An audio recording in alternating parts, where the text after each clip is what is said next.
Hi guys, welcome to my YouTube channel. आज हम Pushpa 2 movie की कहानी एक्सप्लेन करने जा रहे हैं।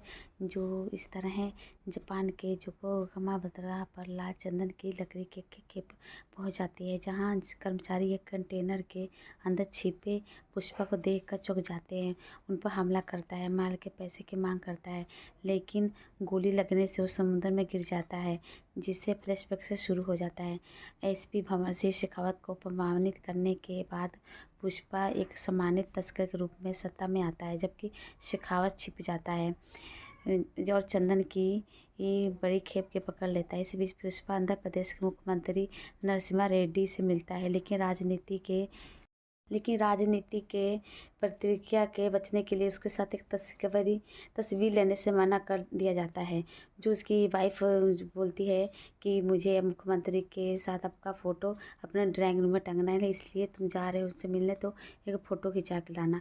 लेकिन वो मना कर देते हैं कि मैं किसी स्मगलर के साथ फ़ोटो नहीं खिंचाऊँगी, चाहे तुम कितने भी बड़े बन जाओ। तो इसलिए पुष्पा बहुत नाराज़ होता है और वादा करता है कि मैं तो फ़ोटो खिंचा के रहूँगा।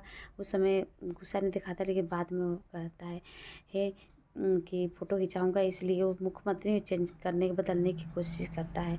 इस बदलने के लिए मुख्यमंत्री बच्चे में बहुत सारे पैसे की ज़रूरत होती है, तो इसलिए तस्वीर मना कर देता है। लेकिन पुष्पा चंदन की तस्करी के लिए 500 करोड़ रुपए जुटाकर सिद्धप्पा को मुख्यमंत्री बनाकर सरकार को गिराने की कसम खाता है।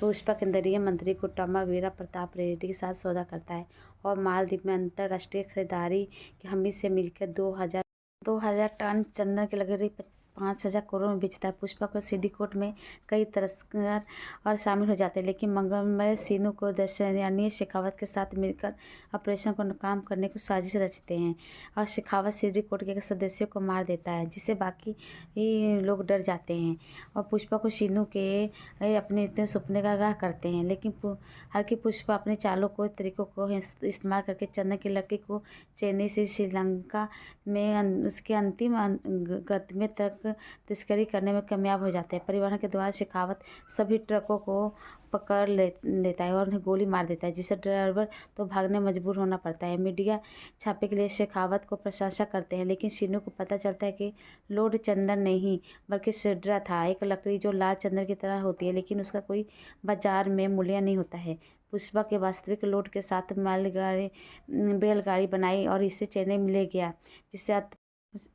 जिसमें स्पष्ट रूप से शेखावत खुद को वो मदद की।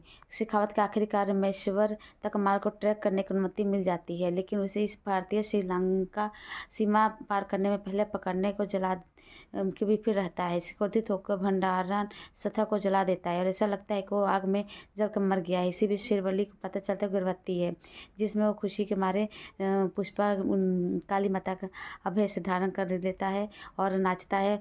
तो सूर्यवती किस बात के लिए खुशी इतना कर रहे हो? काली माता ने कहा मुझे लड़की चाहिए, क्योंकि मेरा खानदान नहीं है, तो मेरा लड़की होगी तो उसका खानदान हो जाएगा, इसलिए मैं चाहता हूँ माता मेरा रूप देख के खुश होगी और हमें लड़की का वरदान देगी। इसी प्रकार उसके जब मनाता है, तब असली जब होता है जब उसकी भतीजी कावेरी को गुंडे उठा लेते हैं, जिसमें कृष्ण पुष्पा को बंदी बना लेते, उसका हाथ में बांध पैर बांध पुष्पा का हाथ पैर बांध देते हैं, जिसके कारण वो लड़ नहीं पाता है। उसके सामने ही उसकी भतीजी को उतारने की कोशिश करते हैं, जिससे पुष्पा को बहुत ही ज़्यादा गुस्सा आता है। वो सारे गुंडों को अपने दांत से काट काट के मारने लग जाता है और ये दृश्य देखने में बहुत ही अच्छा लगता है। बहुत ही नया दृश्य देखने में आपको बहुत ही आनंद मिलेगा, लेकिन ऐसा नहीं होना चाहिए। वह सबको दांत से ही मारता रहता है और बहुत सारे को घायल कर देता है, सबको मार कर भगा देता है।